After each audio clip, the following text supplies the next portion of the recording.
hello, everyone. Welcome back to Nonprofit Enthusiast Live. I'm your host, Lasheena Williams, and so excited to be here with you all. So, today we have special guest Chaeny Jones joining us. Sheri is the president of Measurements Resource Company. For over 19 years, Sheri has improved government agencies, nonprofits, and small businesses using performance management, evaluation, and organizational behavior best practices. Her experience and expertise has transformed measurement cultures and, as a result, saved public dollars, improved outcomes, and demonstrated effectiveness and increased revenue. So I'm excited to have her on as we dive into this month's topic, talking about fundraising, friendraising, and more. So please join me in welcoming Sheri. Hello, hello. Hi, I'm so great to be here.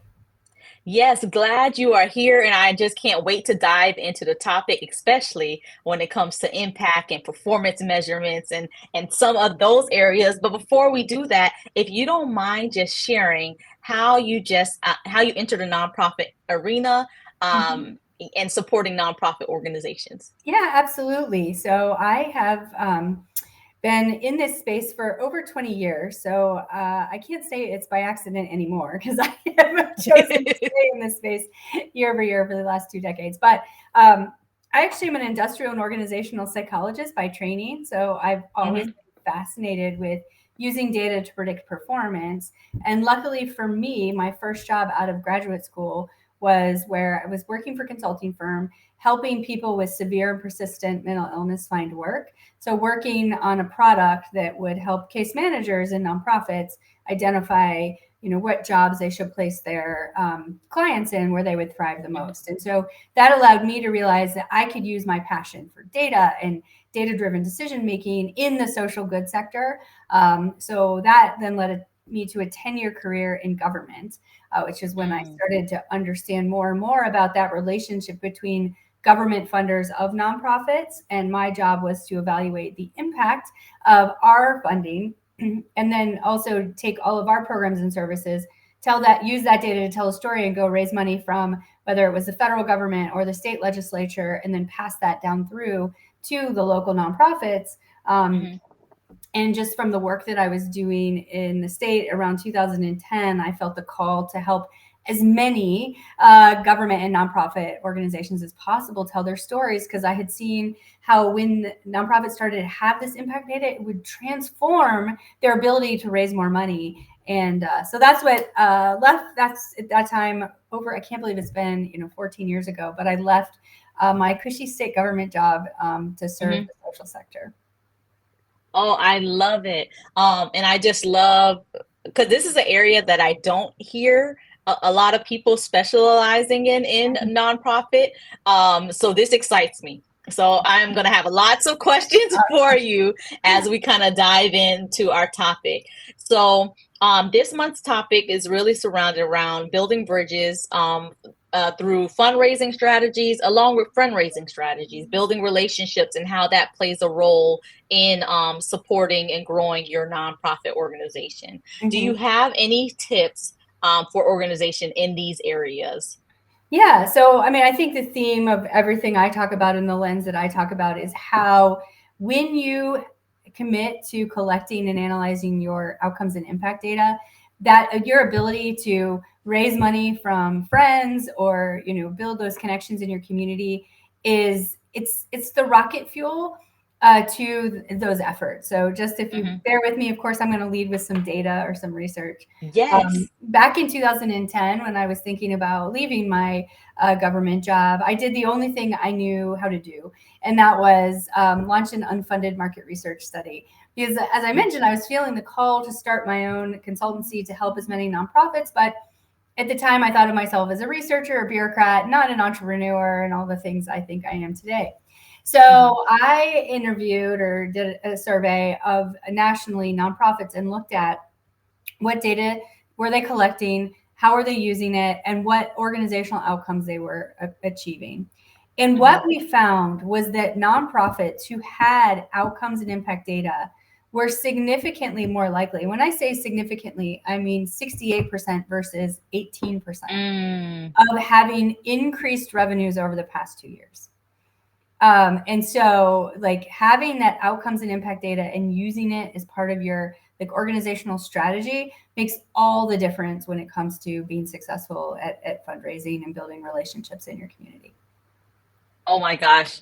I am so like you don't know how excited I am over here to kind of to dive into this a little bit more, especially because with organizations being able to share their impact, it Mm-hmm. helps with these two areas, the fundraising, the friend raising. Mm-hmm. But you're not just like hypothetically throwing situations out there. You got the data to be able to back it up. Mm-hmm. So let's talk about so an organization that might be tuning in, they're a newer organization and they're just trying to figure out, they want to be able to demonstrate their impact, but they Mm-hmm. might not have much to show right now. Yeah. Um what recommendations would you have for them to help them build to eventually they will have, more Yeah. the data directly through their program. What recommendations would you have? Yeah. So I actually would say to that particular like new executive director, new nonprofit startup, that you are actually better off than some of the peers that have Mhm. big established budgets and been around for a long time. Because what our research also found was that there was no correlation between the size of a nonprofit, their budget, and their ability to create impact measurement culture. So what that Mm. means is we had tiny organizations, $50,000 grassroots type organizations that were knocking it out of the park in terms of collecting data and communicating that. And then we had giant, nonprofits that you would know their names and brands that had horrible scores. Now, luckily, over the last 10 years, we've been helping them and improving that Mhm. for them. But the so Uh-oh. Oh no. Hold on one second. It looks like you froze. Are you there? yeah, I'm here now. You kind of jumped out, and now you're back. I'm I sorry about see. Okay, all right. Yeah, sorry. It froze for a second, but we're back. Okay. that. Okay, awesome. Well, I'll just talk a little bit about so what we found, budget doesn't matter, size of nonprofit doesn't matter. The thing that matters most is the willingness and commitment of the leaders. Mm. So if you are listening and you're thinking, man, I'm just, I'm small, I'm new, I just got started, don't worry, no fear, because if you are willing to create a impact centric culture within your nonprofit, you're better off than those with $20 million right now that haven't. Mhm. And so I'm grateful we're having this conversation because I can share some of those low cost strategies to help a Yes. nonprofit become more data driven. And so the some of my key advice is Mhm. three types of data that a nonprofit should start collecting. So the first is, what do you do? Most nonprofits Mhm. have that covered, right? Tracking the different services you offer, how many of those. And then the next is, so who are you doing that for? Making sure you understand the population that you're serving, whether it's some basic core demographics, the zip codes that the population you serve are coming from. So you want to track, what did you do and for who? And then you Mhm. want to look at how well are you doing it? So how well, this is things that again aren't too foreign for us. Like we can do some Mhm. satisfaction surveys or quality surveys to make sure we're culturally responsive. Our services are offered at a time that is convenient for our populations, that our customers, our stakeholders perceive we're providing value. And then the next piece of advice is we need to track basically how are people and communities better off. Now, this is the one where people get most stuck on, right? Most Mhm. nonprofits are like, all right, yeah, I can track who I serve and what I do for them. And I can do some survey work and identify, do they value what I provide? But it's that outcomes piece, that how are people better off, that then people get really, I don't know how to do this. So I'm going to give you Mhm. my best advice. Are you ready? Okay. Yes. So there is this exercise that I do with all of my clients called the 5 whys exercise, Mhm. and or you can think of it as the 5-year-old exercise. So you're going to ask get together with your team, your board members. If you can bring some funders to the table or ask them to, that would be great. But you Mm-hmm. ask this question: why do we do what we do? So why does your nonprofit do what we do? And answer that 5 times. And so because you're just kind of generating like what's your reason for existing, what are you trying to see in the world. Then ask Mm-hmm. that same question though: why do your funders fund you? Because sometimes you'll find that your funders aren't always, especially if you're going after government resources, they might Mm-hmm. not be as motivated by the same things you are. So government funders, for example, are very motivated by taxpayer savings. So yes, they Mm-hmm. want your mission in the world, right? They want healthier kids, healthier children, better, stronger communities. They care about all of that, but they want you to be able to communicate how does, by you doing those types of things, return taxpayer savings. Mm-hmm. And then the third question is, why do your participants or partners want to partner with you? So when Mm-hmm. you answer those questions, now Mm-hmm. this is the secret. Those whys become your outcomes. They are what you should be measuring. Mm. Wow. Yeah. So let's walk through this. Yeah. So, um, y- and so the why you're saying with the five whys, Hmm. whichever the response might be to, let's say, one of them, Yeah. or will become your outcome. So why does your partners want to partner with you? Yeah. Um, because maybe you're able to kind of amplify the relationship and the attention that the partner is getting. Let's say Yeah. if it's a cause, like the two collaboration helps market each other. Yeah.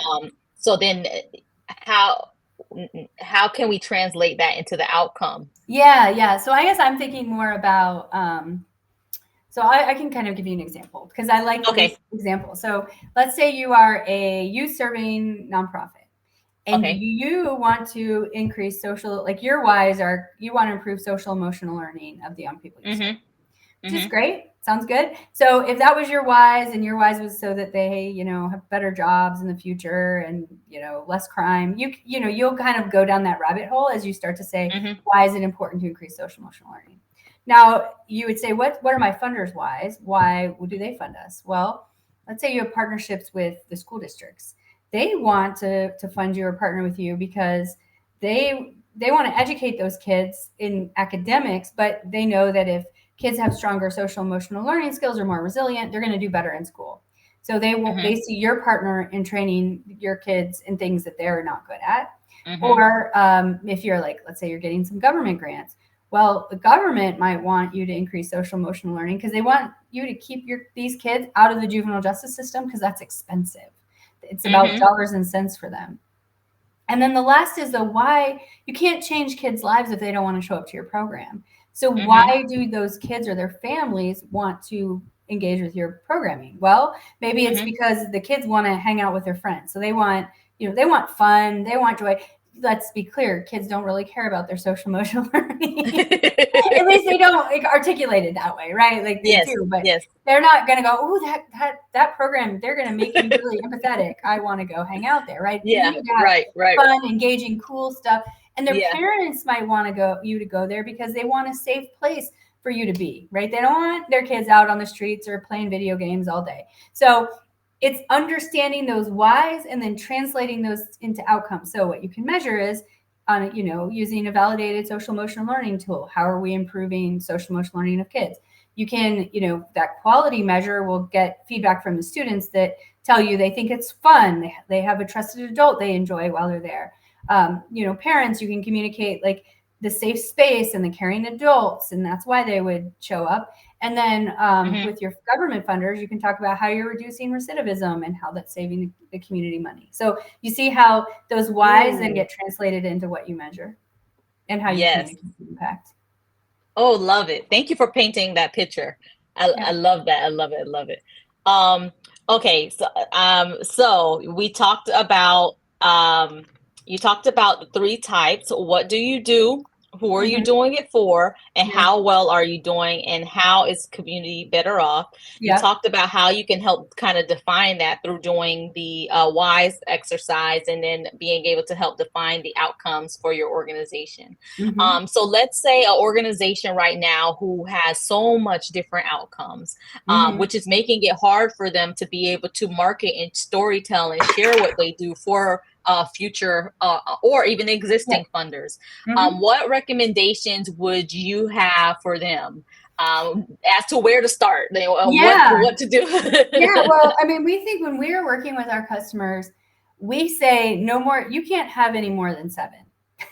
Mm-hmm. We and I'll be honest, like 5 to 7 is where we get them to land in terms of outcomes Okay. because um, it yeah, I mean, I think even if you're a multi-disciplined organization where you're serving, because we have clients that are providing after school programming, they're providing workforce development programming for 2 generation adults, but even then there's a lot of carryover in terms of Mm-hmm. their work. So it's really understanding, like, do both of these programs increase family stability? Do they increase family cohesion? Do they increase income or thriving or whatever it is? So I always recommend doing an organization wide logic model. I'm getting Mm-hmm. really geeky now, but so many nonprofits stay in the grant. They create logic models for grants, and I stopped doing that because that's where you end up getting like all these different measures, because you're thinking about your work is like, oh, this is siloed under this grant and this is siloed under this grant. So what we recommend is do an organization-wide logic model, create an Mm-hmm. organization-wide measurement framework, so that when you Mm-hmm. go to apply for a grant, you're telling the funder, this is what we're already tracking, and it's already aligned with the common measures across your organization. And plus, a lot of times funders, they're like prescribing outcomes and measures, not because they're the best. It's because the nonprofits haven't educated the funder on what's meaningful to track. And so Mm-hmm. when a nonprofit itself has already done the work to own it themselves and to create their own measurement frameworks and collect their own data, then they can educate the funder. And we've seen this with our clients, where our clients have gone to the funders and said, this is what we're tracking, this is what we're measuring, this is our success rate. And then the funder takes that and now they go tell all their other grantees, this is what you have to do. So they're leading the way. They're being the leaders. Yes. Yeah. I don't know if I answered your Wow. question, but that's like No, you did. And it's funny that you said that, because I know I think I shared with you, in addition to nonprofit enthusiasts, I also have a nonprofit that I founded back in 2012. And I'm looking at my desk because we literally have an organization, Lodging We're going through the strategic planning process okay. now, and outcomes is a big part of that, like, conversation that we've Yeah. been having. And I literally have a pencil, like I literally had a logic model and handwritten, just because sometimes I have to disconnect from the computer. Let's really kind of think Yeah. about this, and developing an organizational wide logic model so that we can really hone in on the areas that we want to measure, because Yes. sometimes you can get to a place where you're within your organization, you have your own measurements, this funder has that measurements, that one has that one, and it's just Yeah. like, okay, what are we saying here? Yes. Yeah. Yeah. So the more you can streamline it, the better. And I think that that exercise you're going through, it will pay dividends for years to come, Yes. because you'll be very clear on kind of why you're measuring, like basically why you're measuring it and how it links to your theory of change. And then you use that in your communication, Yes. you use that in program design. So good job. You're on the right track. Love it. Yay. Okay, so any other tips that you have when it comes to fundraising for your organization? And I love that you share these, because this really sets the foundation for that. Being Mhm. able to fundraise and being able to build those relationships, because now you're able to tell um, individuals, like, hey, this is what we do and this is an impact that we're making, Mhm. confidently, and knowing that you have the information to support it. Y- Any other tips that you would like to share? Yeah, so the next would be, because we can talk conceptually, like, okay, great. I know if I have this data and I'm sharing it with my stakeholders, I'm going to raise more money, I'm going to build better relationships, Yep. and I'm excited about creating a logic model. I'm excited about defining my metrics. Okay, now the real question is, how do you create it so you have this information at your fingertips? Because the more you can automate this process or just create a culture that it's there. Over the last 2 decades, what I've learned is that if you don't kind of invest in the systems or in the processes to collect this data and analyze this data, then you don't have access to it, even though you want Mm-hmm. to, right? Or an opportunity will come and you're like, oh, that's going to be, forever for me to try to gather that and make sense of it. So especially Mm-hmm. now in 2024, almost 2025, definitely, look to see if you can build your budget around investing in impact and outcome measurement software, tracking software, so that it becomes an automatic part of your culture that will make it Ooh. sticky and ensure that that you have this data when you need it, to raise more money. Love that. So, okay, so for softwares, and I Mm-hmm. know we can probably go all types of different directions. What would you say would be and I know it might vary by industry, Yeah. but budgeting wise for organizations who may not have some sort of tracking method, where Mhm. should they start with that? Yeah. So I'm going to be full disclosure. I Yes. have a software platform called Okay. Sure Impact. It, So want to be fully disclosed there. yes, yes, Um, yes. but I mean, for us, like, we want to make sure that it is extremely, affordable for the majority of organizations. Our license starts at 5,000, but if that's like, Hmm. well, that's just way out of ballpark. You can use the free tools. You can use the Googles and the Excels of the world. Like, that's a Uh-huh. perfectly great place to get started. But it's just making sure that you're building, you're leveraging technology that you can Hmm. afford, and it's creating part of your process, to do so. So let's talk about your software a little bit more. Mhm. So what does that look like for different types of missions? Are they coming in with let's say, hey, this is our measurements and like what does that look like for different organizations kind of Yeah. coming in, being able to use your software? Hmm. Well, so as I mentioned, I started Measurement Resources. We were creating all these measurement Yeah. frameworks for different nonprofits, and our customers were coming to us and saying, "We love the insights that you're providing. What technology should we be using? Because frankly, we can't afford your consulting fees." So I started, I mean, year over year, like, it was a one Uh-huh. time. So I Yes. started to think Yeah. about, well, should we build the product that we want to see on the world? And so how our platform works is we put all those best practice measurement frameworks into our platform. So we Okay. work with our customers and identify, well, of these measures, which ones are related to your whys, and maybe we can Hmm. make recommendations. And then, so they don't have to really know what they want to track when they come to us, because we can help Hmm. guide them with best practices. And then the way the software works, it things like what I just said. Our nonprofits track who they're serving, what they're doing with them, and how people are better off. And we analyze all that data in real time. So grant writers, development teams have it right there for them whenever they need it.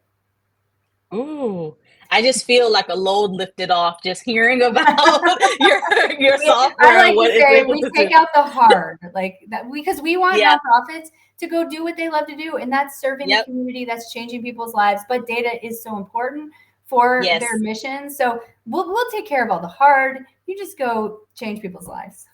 Yay. I love that. And I love just knowing that your software is out there helping in that area because yeah, it can be a challenge, especially if you're not if that's not your area of expertise, Hmm. and knowing that, your company is the experts in that arena is Yeah, definitely comforting. So I love that. absolutely. Anything else before we close out today's session? No, I encourage people to. And one thing I will say is, yes, just get started.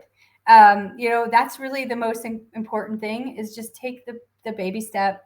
You can evolve over time. You don't have to be, the best data driven organization. But if you don't get started, you'll never get there.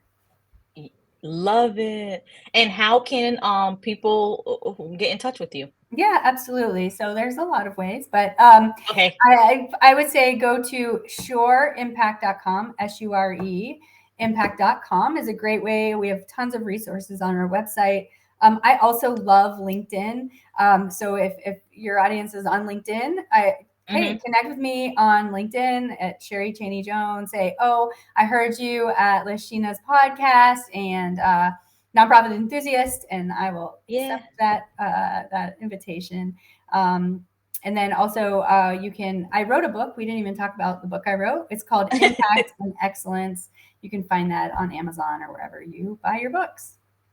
Love it. Well, thank you so much for coming on with us. Absolutely. Definitely appreciate your insight and hope that you will join us once again in the future. And we'll definitely check out all of those your books and different resources that you shared. All right. Thank you so much. You're welcome. All right, everyone. Thank you so much for tuning in. We'll see you next time on Nonprofit Enthusiast Live. Bye, everyone.